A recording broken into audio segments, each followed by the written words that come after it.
tell you about the time when the warriors held strong. They dodged the lead of colonial corps, defending where they belong. But if there isn't anyone to tell you, if there isn't anyone who'll say, My name's Jimmy Kyle. I'm from Chasing Ghosts. Chasing Ghosts, a Naarm-based band, and I'm in Lutruwita in Tasmania, Launceston. But the majority of the band's in Naarm and been there in Melbourne for a long time. And our new single is a single called Amnesia Everybody, and it's about colonial cop killers and the massacres in Australia, led by police officers, and the collective amnesia the country has around what's happened here. Beautiful, mate. Thanks for joining us today, Jimmy. No worries. You mentioned that Chasing Ghosts recently released your new single, Amnesia Everybody, not long ago, actually. So how's the early response been to it? Yeah, great. I think it's overwhelmingly really, really, really good. I think it's just like reinvigorated the fan base after a couple of years since our previous release, which was Homelands, which did really well. And this one's taken a little bit longer, just moving between record labels, and sometimes that can take a little bit longer than we'd like. And yeah, so we've been waiting for about 12 months to have released this stuff, which has given us an opportunity to write for a future record in the interim. But it's really, really relieving and satisfying to be able to share this with people now. Now we'll get into the song itself in a bit more greater detail soon, mate. But first, tell us about the song musically and what you were going for with it.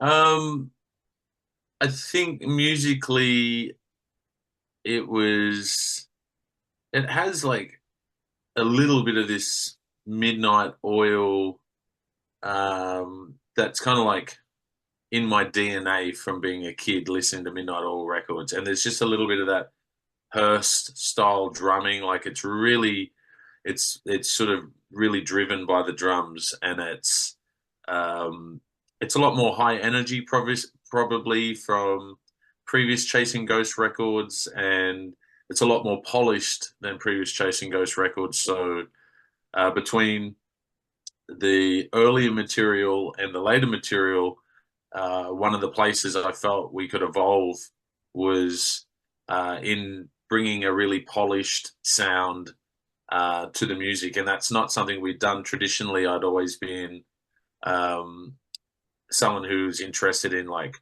recording to tape, using reel-to-reel and half-inch tape, and I didn't use things like beat detectors or auto-tune, or I didn't really go into Pro Tools if I could avoid it. And as the records have evolved, I've sort of expanded my ideas around that, and left some of that traditionalist, stubborn kind of archaic ways in the past, and have seen the light and have joined the contemporary New World producers in all the luxuries that exist now when recording music. So that's probably one of the big changes. It's big and shiny, and that's been really good for us. It's been something that's we've sort of moved out of that lo-fi kind of Poison City Records sounding punk rock bands into something that's a little bit more luscious. It's a little less intimate, but it's definitely big, shiny, and powerful. Very good. Now, as you say, the song itself lyrically, it deals with a very important issue, mate, or important issues. So tell us a bit more about that. Well, probably if you're like most Australians, there's probably a pretty big blind spot around race relationships, and a lot of that comes from, and in particular with First Nations people, not necessarily with others, but with Aboriginal folks. And a lot of that probably has to do with that in our history that we're taught at school. Most people that I would speak to have raised that there's a big gap in their education around what's actually occurred in the country, and that people have some broad understanding, but in reality, the period of time before the mining boom, the gold rush, and sort of back from the first fleet, there's 70 years in our curriculum we just don't talk about. And in that 70 years, the East Coast and the West Coast were in endless skirmishes, battles, wars, confrontations with First Nations peoples. And a lot of those people that led those battles, that led from an English perspective, many of the people that have schools, universities, cities, towns named after them, and many of them were open massacres on what you might say as civilians. And I guess there's this gap in the Australian psyche that, one, that Aboriginal people, we did defend our nations with warriors that led resistances like Yagan and Jundamara on the West Coast, and on, in Tassie, it was people like Truganini and Malboyina and Tunaminawait, and in Queensland, it was people like Billy Barlow and Dundalli, and in places like New South Wales, it was Pumulway and Windarine and Garibaldi, and lots of resistance fighters all around the country fought and led their nations to fight back against British colonialism. And I think what people probably aren't cognizant of is that massacres that did kill women and children, that we often have idolized these people and sanitized their crimes and sanitized their history and whitewashed it to make them out to be honorable people, when in reality they were murderers, and they were murderers of children and innocent civilians that were defending their homelands. So a really good example of that might be Governor James Sterling High School. Governor James Sterling led the Pinjarra massacre on the Bindjarab Noongar people in Boorloo or Perth. And, I wouldn't think it's appropriate to name a high school Martin Bryant High School. And he led a massacre in this country, and everyone was, has to remember how massacres like that, or the Christchurch Killer massacre in New Zealand, how they profoundly affected our nations. And that's no different. That's really no different, except for we don't sanitize Martin Bryant. And what he did, we hold him accountable, and we put him in a prison cell for it. So that's like one small example. There's quite a lot of others that I could illustrate for you. We've named our cities after slavers, like Robert Towns, the slaver that Townsville is named after. Benjamin Boyd, the largest slaver in Australia, that Boydtown is named after. Mackay is named after John Mackay, another slaver. And between the three of them, they enslaved 65,500 people in a period of time when there would have been lucky to be 100,000 non-Indigenous people in the country. The fact that most people don't know that, and that's not on the forefront of people's minds, especially when dealing in Indigenous communities and South Sea Islander communities, I think is evident in the poor relationships that we've got today. So songs like this are about bringing it back to people's attention to understand that there's not a country on the planet that colonization has affected that the people colonized do as well as the colonizer. In every single country that's been colonized, the colonizer, the powerful, they hold the reins, they hold the purse strings, they steal the land, they take the resources, they decimate the population. And then if that population over the course of time talks out against these things, they're gaslit as being the problem.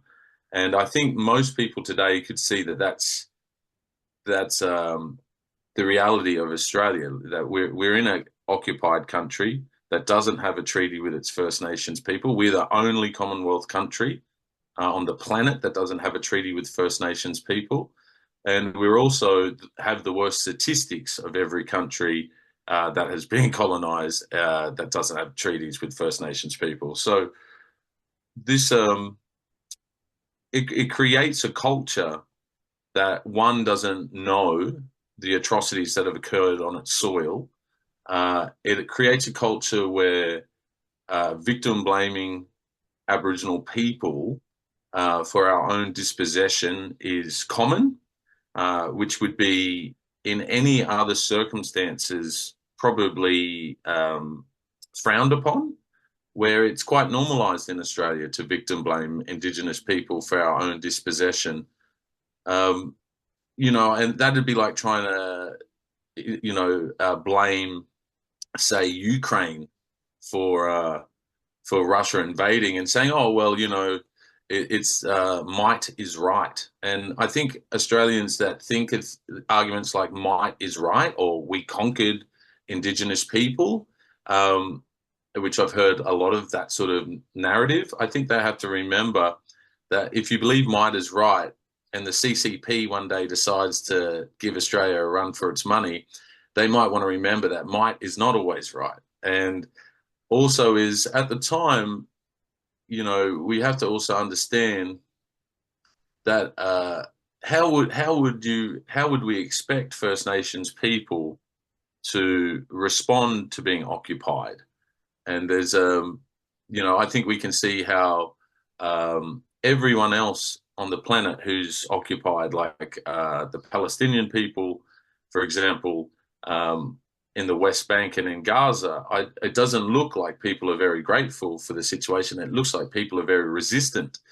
And so that same sort of ethos for Aboriginal people still exists, that this is Aboriginal land, that many people call it home and they're welcome to call it home.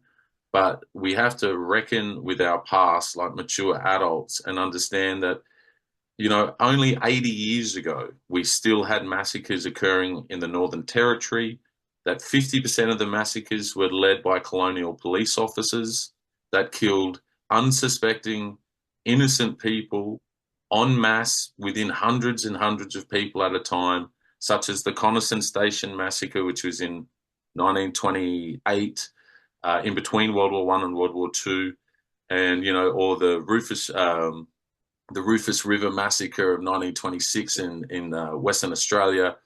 And I think if you start to timeline these dates, arguments like, when are we going to get over it? That'd be like me saying to someone, well, when are you going to get over World War I and World War II?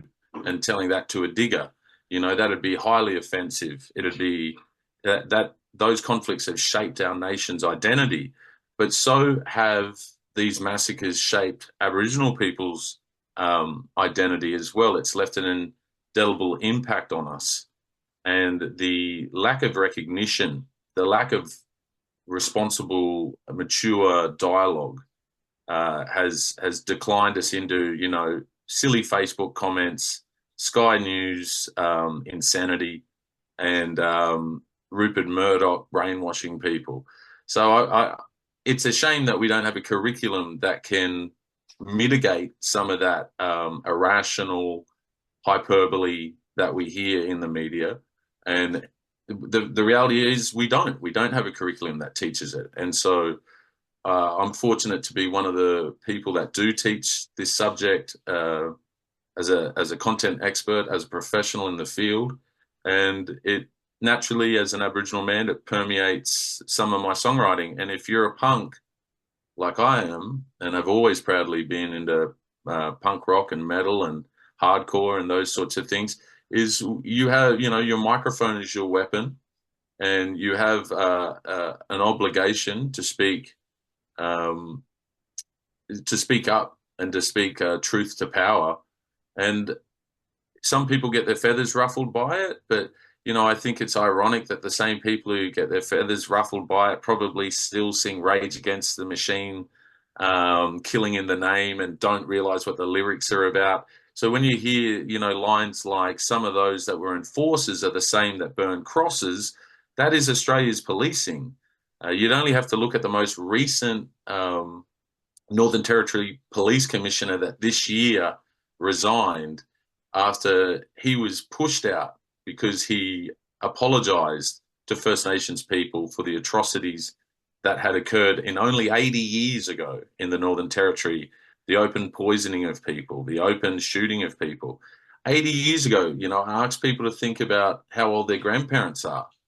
And imagine, in Australia, we have different lived experiences, and some non-Indigenous people that come to the country have brilliant experiences, and that's terrific. We want more of that.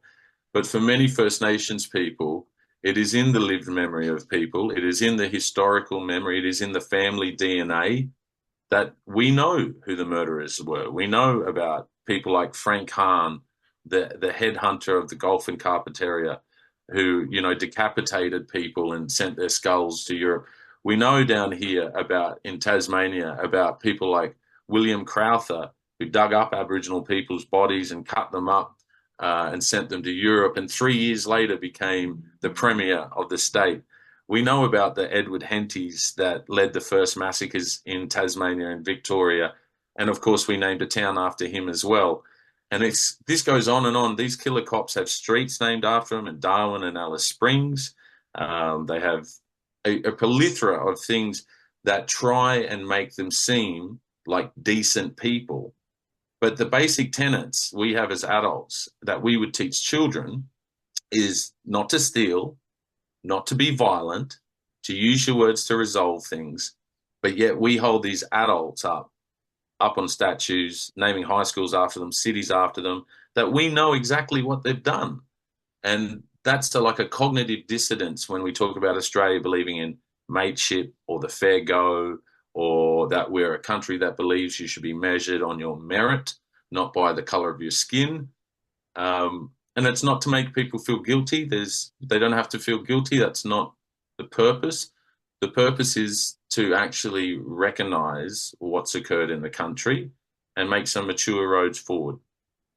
Very well said, mate. So along those lines, bro, like when you're writing songs like this, like, are you more writing them for yourself to sort of get it off your chest, or are you writing it in the hope and belief that other people might take it on board and understand?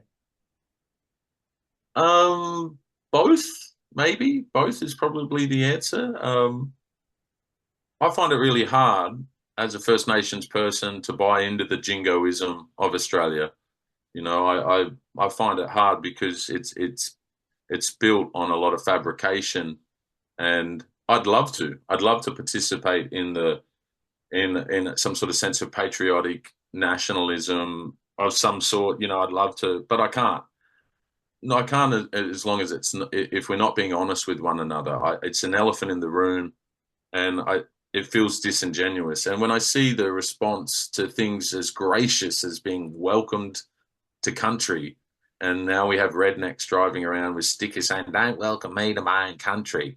It's sad. Like 5 years ago, they wouldn't even known what traditional lands they're on. And they don't think, well, we've made Aboriginal people tolerate the national anthem that states that we're young and free when we're the oldest continent, we're the oldest people on the in the world, and we're the most incarcerated black population on the planet, 8 times higher than apartheid in South Africa, in Western Australia, 11 times higher in the Northern Territory. In fact, in the Northern Territory at the moment, every single child in detention is Aboriginal or Torres Strait Islander, which is bizarre, because that would infer that white children never commit crimes, which means that in every other state, somehow where white kids commit crimes, usually 70% of the prison system would be white because of the population, that somehow in the Northern Territory, white kids just don't commit crimes. They just never, ever, ever, ever, ever, ever stuff up.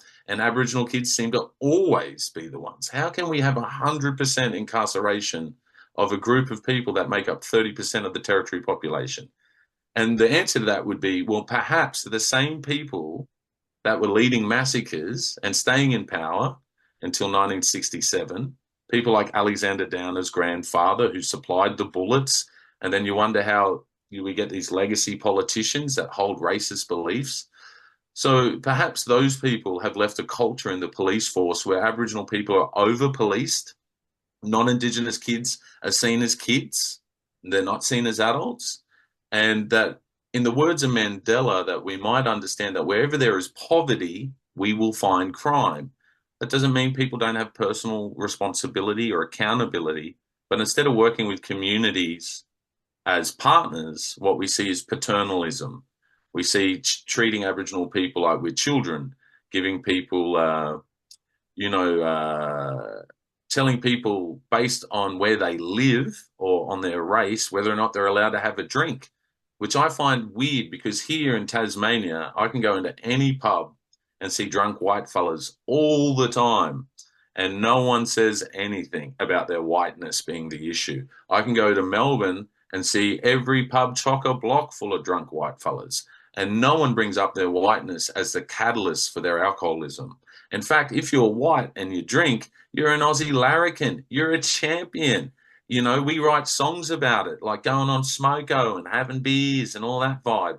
And there's nothing wrong with that. But let's be consistent across the board. That if we're holding one group to accountability, then perhaps we need to hold everyone to accountability. Very cool, brother. Now, is Amnesia Everybody a standalone single for you guys, or is it the start of a new cycle? Start of a new cycle, bruh. Yeah. Absolutely. What can you tell us about that? How far advanced is it? What sort of directions are it going to take?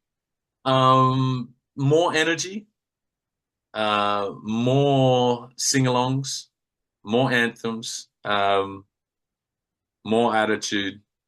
Cool. Just more, just more. I was trying to think, every record's changed, like Chasing Ghosts was started out as like a punk troubadour doing acoustic folk music in the first record, and then we're sort of 4 records down the track and gone back to, many of us played in hardcore bands and punk bands years ago, and it's sort of embodied some of that. It's come back to big energy sort of music, and the quiet patch, the quiet ballads have probably dissipated into the past, and there's a resurgence of punk rock again.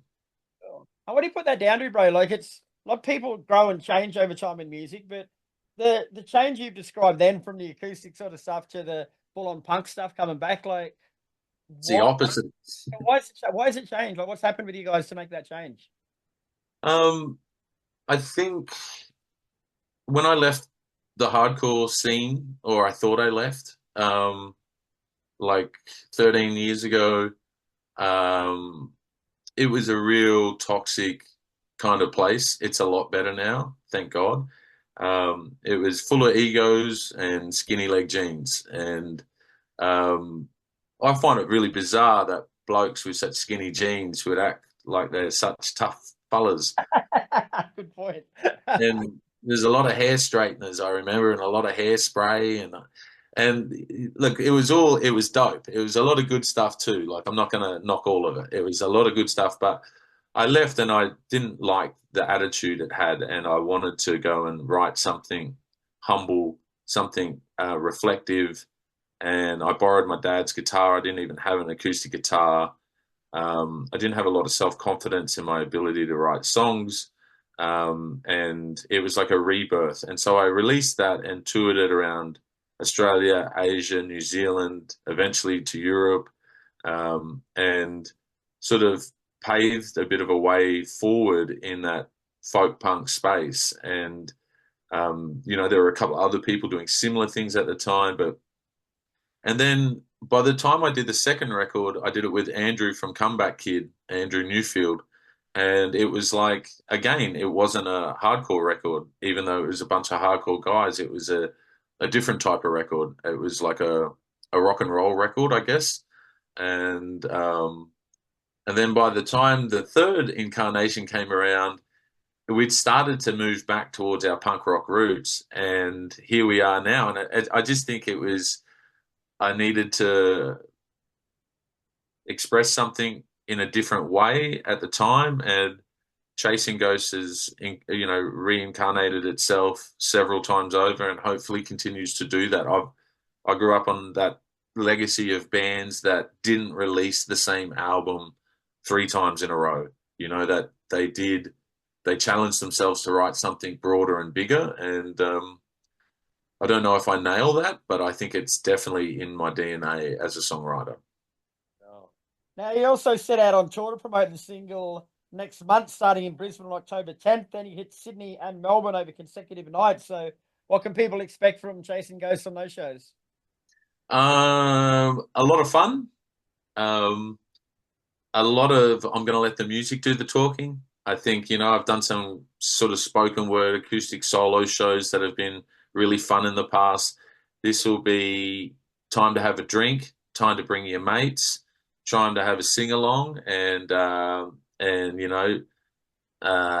your head a bit and tap your foot and get rowdy. And we're just really keen to get out and see lots of old friends that are coming out, which is great. Lots of young fans coming out, and people that have been on the journey with us this whole time. So we're just excited to be able to see people and get out there and play music and bring some new tunes to the stage. Fantastic. And just so someone's watching this and they like the sound of the band and they want to come, they don't know you too well, give us 3 songs from Chasing Ghosts to listen to so they know what to expect. All right. Well, latest single, Amnesia, everybody. You got to jump on that for sure. Busted Lung, which has probably been our most successful single previously, which is a folk punk banger. So I think people might dig that one. And I'm going to go with a track called An Anthem for Bastards, Liars and Cheats. They might enjoy that one as well. So lots of punk rock, lots of storyteller lyrics, and lots of attitude. So hopefully everyone comes out and has a ball.